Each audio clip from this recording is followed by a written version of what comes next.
Combat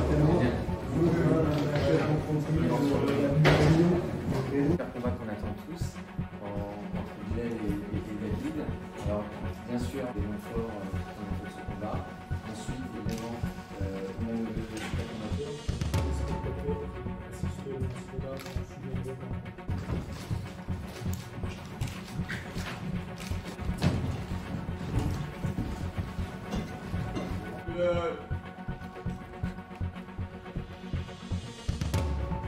En 2020, j'ai refusé le combat parce que je pense que j'étais pas prêt aussi et sportivement, c'était pas le moment. Maintenant, voilà, là, sportivement, c'était hyper intéressant, il est très bien classé. Et voilà, faut donner au public des combats franco-français comme ça. Tiens, j'ai les capacités de battre David Papo.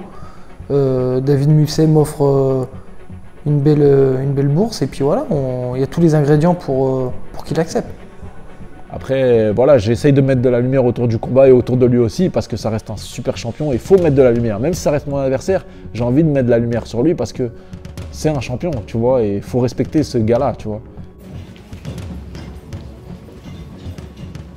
En général, tu vois, lui il a la vie, tu vois, à Los Angeles.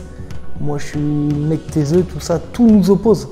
Donc voilà, tout nous oppose et sur le ring, on sera face à face. Et c'est un super boxeur. On a travaillé, Eric Tormos le connaît très bien, comme il a dit tout à l'heure, il a entraîné en équipe de France.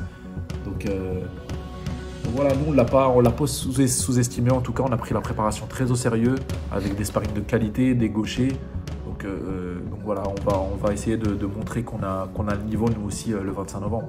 Là tu vois, le fait que Bilal soit très connu sur les réseaux, que là il a parlé avant le combat, tu vois, parce qu'il fait des vidéos, même que c'est respectueux et tout, et il passe favori un peu de ce combat-là. Après, bien sûr, j'ai une grosse pression, hein. Bien sûr qu'il y a beaucoup d'attentes autour de moi.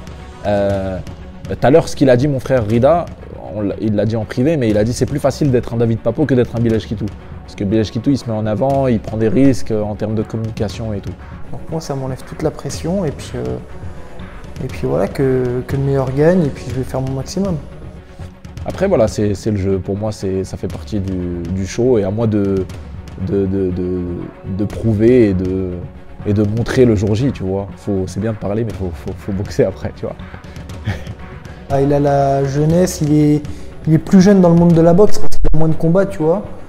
Moi, j'ai commencé très très tôt, donc j'ai l'expérience, mais lui, il a l'envie et la fougue. On sait que David, c'est très très fort, tu vois. Moi, je le sais.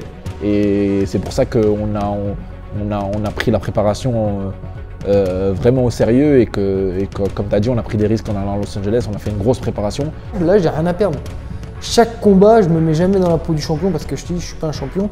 Et je boxe parce que j'ai rien à perdre. Et voilà, j'ai tout à gagner contre ce genre d'adversaire. Même si je suis quelqu'un d'agressif et il faut que je lui mette une grosse pression physique. Je suis pas à la maison, donc je pars avec un petit peu un train de retard. Mais ça va être très tactique, je pense, hein. Un petit peu un jeu d'échecs et faudrait que je montre toute ma palette technique, tu vois. Contre Sam Eggington, j'ai montré que j'étais vaillant, que j'avais du cœur. Là, il faudra montrer peut-être autre chose. Rien n'est joué d'avance. Donc là, je pense que c'est du 50-50 et puis que le meilleur gagne. Hein. On boxe en France, ça fait plaisir, tu vois. Ça me fait du bien de boxer à la maison.